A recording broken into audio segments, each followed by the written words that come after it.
Hey guys, Jaden Irwin here with Little Sticks. Welcome back to the YouTube channel. This is part 6 of the Dino crash course. So if you haven't caught up yet, then you might want to go on the last parts and catch up. But this last part, we're going to be going through setting up a front end that uses the API that we've set up in the past. So it is kind of dependent on the last parts, or else you might be pretty lost. But yeah, let's go ahead and jump into it. Just to recap real quick, we do have our API folder here, and we've got our main.js file that is connecting our API to Firebase. Just going to clean up an import there. And really what we've got going on here is a GET request that gives us all the people inside of our people collection in Firebase. We've got a people slug, so you can pass in a specific person and it will get it off of the slug value from that person, and it will return that specific person from the people collection. And then the last one is a post request, so you can add people to the collection. So let's go ahead and set up this front end. You might be thinking, okay, so now we've got to use Node, right? Because everyone uses Node for file servers and deploying it. In our case, we're actually not going to. We're actually going to be using Dino to do this. And Dino's has a Vite setup that not a lot of people know about. I've shared about it a little bit on Twitter, and maybe just a little shameless plug. If you follow me on Twitter, you'll probably get more insights into how I find out about a lot of these things and the links, and I'll be sharing statuses of crash courses that I'm working on and all of that. So follow me on Twitter if you want to kind of have more of the behind the scenes of where I find all this and what I'm working on. So this last piece here, we're going to be setting up a front end though. So let's go ahead and do Dino run. So you've seen this before, Dino run and then -a. So we're going to give it all permissions in this particular directory that we're in, right? So Dino run -a. And then this is going to be the npm colon that you've seen on our imports before, where we did the npm colon express. Well, you can actually do that inside of your command line, just like you can inside of the JavaScript file. That might seem obvious for some, but it's not just for imports. It's also you can run an npm package through Dino. So that's what we're doing here. This npm package is called create vite extra. So create-vite VITE -extra. And this is a package that is really just an extension of the Vite templates that they already have for the base templates. So we're just going to run this real quick. It's going to say project name, Vite project. I'm calling this kind of a fun one. Galaxy Dino is the name of our API, I guess, from here on out. And then we're just going to go through with our up and down arrows here. We're going to do Dino vanilla and then enter. So now it says, hey, you've got CD Galaxy Dino, Dino task dev. So cool. If we look over here, we've got Galaxy Dino or Dino. And then we've got main.js, style.css. So it kind of sets up this boilerplate project for us. Let's go ahead and run it. So we're going to CD Galaxy Dino. And then we're going to do Dino task dev. Now that runs really quickly because it is Vite and it is Dino, so it should be pretty fast, and that's running on localhost 5173. And I actually already have a tab open for that. So localhost 5173, and then we've got hello Vite, and we've got a little JavaScript logo and a Vite logo and a nice little Dino and Vite logo, which is cool. And you can see that it's got some state. It's got the counter that you probably have seen before for boilerplate projects. And we are actually going to remove pretty much all this JavaScript. We're going to probably get rid of this JavaScript.svg. We're going to get rid of all the styles. I know it's kind of funny to like set up this boilerplate and then delete everything, but we aren't quite deleting everything. We are going to delete this div ID app too, because we are just going to kind of treat this like a true vanilla website that's got a form on it, and then that form requests from our API. So we've got our counter.js. We can get rid of that too because we aren't going to be using it. We'll just go ahead and leave the VDino and VSVGs. You can delete those if you want to. And then I'm going to drop in our little Galaxy Dino SVG that I've got here. I forgot to rename it, so I'm just going to rename that real quick. Galaxy Dino. Cool. And then from here, I'm just going to set up the HTML for all of this. And I'm going to go pretty quick, mostly because this is just kind of pretty straightforward HTML stuff here, so nothing too crazy going on. But if this is all said and done, we should have a form and then our Galaxy Dino SVG before we get to the styles. So let's do height equals 64 pixels. And this is just an image that goes to our Galaxy Dino SVG. And then we're going to do a div, and this is going to be request dash form underscore underscore container. Cool. And then we're going to do form. This is going to be a form with the ID of get form. Cool. We're going to delete the action from that. Let's go ahead and open up that form. And then the next one here is going to be a label for get input. And the label is going to be HTTP / localhost 8000, which is where our API runs. And then we're going to do an input type text is fine. Name equals slug. And this should actually be slug. Okay. And then let's do a placeholder on this called people. Cool. And then we'll do a button under that. This is going to be type submit. Cool. And then a class of btn for button. Text on that is going to be submit. Cool. So we've got our form. We've got a div that wraps that. We've got our image, which is just an SVG. And then what do we have under that? Looks like underneath the form, I did a paragraph tag with an ID of status. And underneath that is a pre tag for the code that gets returned from our API. And that's going to be ID equals response. Cool. And those are going to stay empty because we're going to fill information into those with JavaScript. But let's go ahead and check on this real quick. So there we go. We've got a nice boring page, and it looks like I've got a little straggler there. So nice boring page. We're going to add some styles here in a second.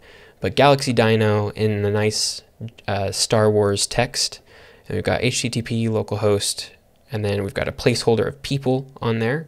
And actually, let's add a / after that localhost 8000, so people kind of know that there's already that / in there. And then our submit button. So nothing too special. Now let's go ahead and add our styles, and let's rename the title of this too. So it's going to be Galaxy Dino. And then let's do, not style, link CSS. Style.css is the name of our file. So we're going to open up style.css. I'm just going to copy the styles, so you guys will have to forgive me that I'm not going to go through all of these styles one line at a time. But really it's just kind of some dark background, light text by default. And then we've got a body with a min height of 100. We've got a main that is flex centered, so it's kind of taking up most of the height of the page, and then it centers itself on the screen. And then it's got a gap of 1 rem. And then we've got a request form container, so this is kind of the more, I guess, fleshed out style here. It's got a little glass style on it, which is kind of cool, from css.glass. Check that out if you like the glass effect. It's a cool little CSS generator. Then we've got a button with some button styles, typical button styles on it. And then a get form, that is our form element. And then we have width 100%, display grid, and that's really just kind of making it fill up the container. And then get form input.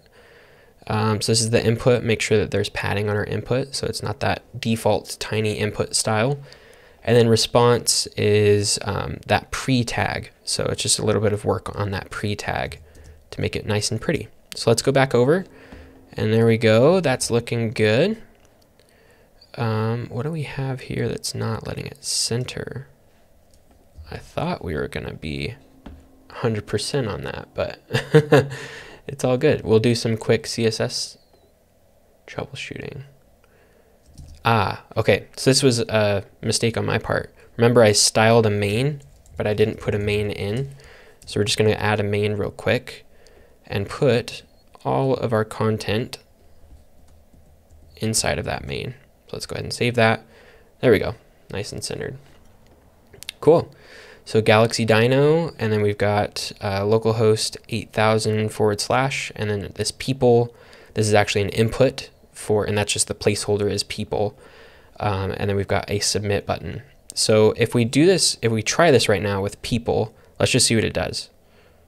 Well, kind of nothing. You can see that it added a query of slug equals people. That's because forms do have default behavior, but we are going to actually set up the API and hook this up to the API now. So let's go ahead and get our API running. Again, we're going to go to a new terminal here. You could kind of run these in parallel if you wanted to, but I'm not going to go through all of that at the moment. We're just going to open up another terminal. So Dino crash course, and then remember we have Dino task API. So we did this in the last part. So Dino task API, and then we've got an uncaught Firebase error. So that is because I removed inside of our API folder, I did remove our Firebase config. So I can get that back. Luckily I've got it open here. I'm gonna go back to my project. I'm gonna go to the settings for that app. Scroll down here and get the Firebase config. Cool, go ahead and paste. Now it is running on localhost 8000. We can check it real quick without all of our fancy stuff going on. Let's just go ahead and check that a GET request on the people works. Cool, there's Han Solo, there's Leia, and there is Luke. Cool, so let's go back over here to our main.js, and I'm gonna go back in the file tree so you can see where it's at. So main.js, it should be empty. Remember, we cleared it out. And from here, we're going to go ahead and hook up our form to the API, which is super easy to do, especially because form elements have some default behavior on them.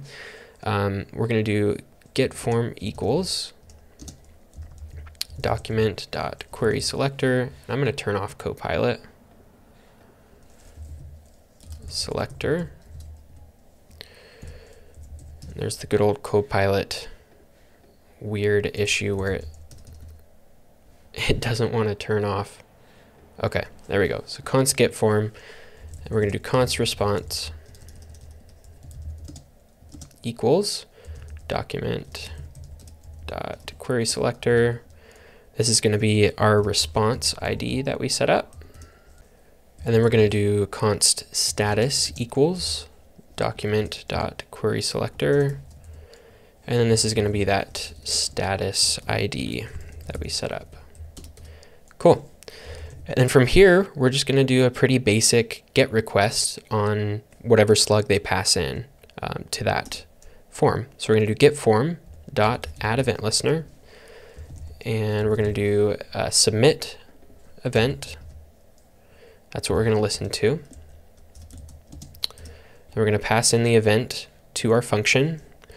And this is actually going to be async. I'm just going to think ahead here and add the async to it. We're going to do e.prevent default. So event.prevent default. And the reason we're doing that is this is a form, right? So forms by default have a post method on them. And we want to do a get method in this case. So we're going to prevent the default behavior. So let's do const form data equals new form data. And there's probably another way to do this, but this is just kind of a pretty quick way to do it. So const form data equals new form data. So we're getting the form data from this event that's coming through. And then get form. So we're getting the data of our get form. It's kind of weird that we're passing it back in, but that's how that works. And then const slug equals form data dot get, and we're going to get the slug field, or the slug input from that form after it's requested, right? After someone hits submit. And the next one's going to be const data equals, this is where our fetch is going to happen. So const data equals await fetch. So we're going to just use the good old fetch API that is supported in all browsers now. And we're going to do HTTP localhost, and our API is running on 8000 slash, and we're going to pass the slug into that data, that fetch. Then we're going to do const JSON equals await data dot JSON, or JSON, depending on which camp you're in. If data dot OK, so if the data is fine. And you know what? Let's actually just console log this real quick for now.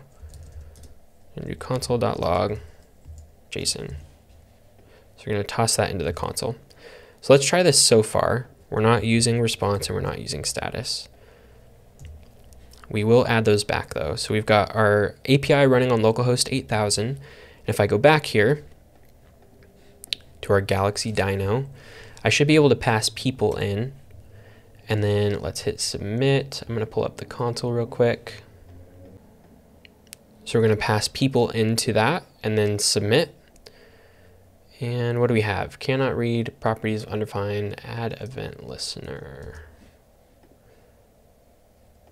So this automatically did get form.this.add event listener. We are actually adding an event listener to the form.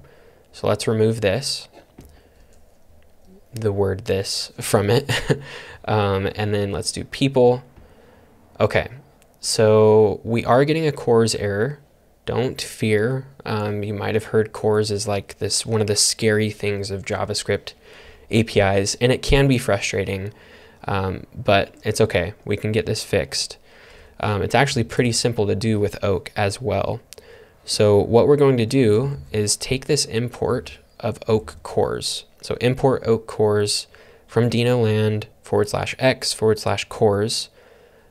You can look for this too. We've gone through this before, dino.land. You can search for Oak CORS. And then that's where you can kind of get your CORS import and all that if you want. I believe that's it. Let's try, yeah, CORS. So import Oak CORS, that's where I got it from. This is just setting up CORS support for our API. So what we're going to do is scroll down all the way until we get to these routes, the router.routes. And then we're going to do app.use. And we're going to use the Oak CORS package. And then inside of that, we're going to pass origin. And the origin, you might have guessed, is the origin that we want to support. So where are we pulling information from? We want to say that it's trusted, right? So let's go back over here to our localhost 5173. We're going to copy that and paste that in. So HTTP localhost 5173. So this is an origin that is trusted for our API to have, you know, kind of communication with. So it is very important where you put this too. So I'll show you actually. So let's drop this down to the bottom. We could even put it right above this app.add event listener. Let's go ahead and try it. So we still get a CORS error, right? Even though we added this in. But if I add this above the routes, before the routes are declared, then we run it. There we go. We didn't get a CORS error. We actually are getting the information back from that API, which is exactly the information that we requested, right? So people, and then there's Han Solo, there's Luke, and there's Leia. And if we do a /Luke, let's do /Han Solo, hit enter. That's kind of the nice thing about a form too, is if you hit enter, it automatically submits that form, which is cool. So I just hit enter instead of having to click submit. But there you go, we've got our slug Han Solo. So it gave back specifically Han Solo from that GET request. So that is awesome. Now let's go ahead and use our status and our response so we can move this from the console into our front end. So I'm gonna kind of move that out of the way real quick. Now let's go back over to our main.js. This part is actually pretty simple. So we're gonna do if data dot okay. So if the data is okay, status, oh, and let's uncomment those. Status dot inner HTML equals success. Let's do a little check mark. Cool. And then status, actually we'll just do response dot inner HTML equals, this is going to be JSON dot stringify. So we're going to stringify the JSON that comes back from that response or that request, right? And then we are going to, in the stringify, we're going to do null, comma, 2. And that's just kind of to format the JSON so it's nice and formatted with our breaks and lines. It's not just like this long, giant JSON string. And then we're going to do an else real quick. And you might have guessed it, it's going to be status.innerHTML equals error. You could put in the actual status code too if you wanted. I'm just kind of keeping it simple. And then this last one's going to be response.innerHTML equals JSON.stringify. If there is any JSON, probably not with an error, but just in case, let's just go ahead and response.innerHTML, JSON stringify, null 2. Cool. So if that's working correctly, we can go in here, we'll click on people, submit. There we go. We've got success, and there's Han Solo, there's Leia, and there's Luke. And if we do Han Solo again, there is Han Solo. Cool. So unintentionally, we've kind of recreated the swapi.dev, SWAPI.dev API, obviously with much less information than they have for Star Wars characters and planets and everything, but we've sort of created our own API with Firebase and Dino and set up a front end to show people that it works, which is really cool. So if I put in kind of some gibberish here and hit enter. Okay, so after a little bit of troubleshooting, this is development in a nutshell. You should do error handling correctly with try, catch, and async and await. This is just one of those moments where it's a good teaching moment. So we're going to do a try underneath this event.prevent default. We're going to do a try, and then we are going to close that out after the if data.okay. So if the data is okay, we want to just say success. And then let's replace this else with a catch. We're going to pass the error in. We're going to do console log error. Okay, and then status.innerHTML. So we can keep all of that, JSON stringify, JSON. You probably won't have JSON coming back if there is an error, like I was saying. But let's just go ahead and stick with that. So a try catch for our async await. Now let's go ahead and go back over here, make sure success works. Cool. So there's the people. And then let's just do some gibberish, submit, and there we go. We've got an error. So that's really it as far as like the GET requests.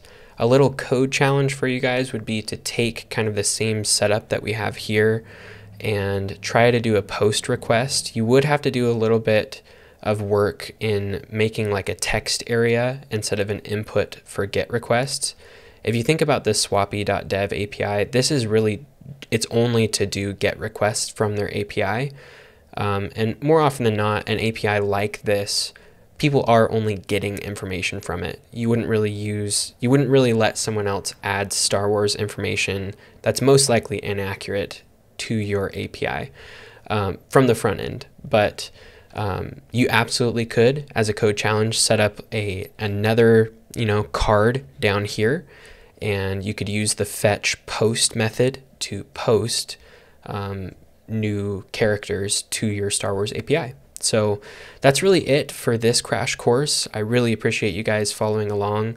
Hopefully it was beneficial and helpful for you in learning how Dino works, how to set up an API, and how to set up a front end that uses it, and also how to connect Firebase to Dino, which I think was a pretty unique setup for a Dino API. So I appreciate you guys. Leave a thumbs up, leave a comment below if you have questions. I'm happy to help out as best I can. And yeah, I'll see you in the next one. That Sanity crash course is on its way, so stay tuned, and I'll see you around. Peace.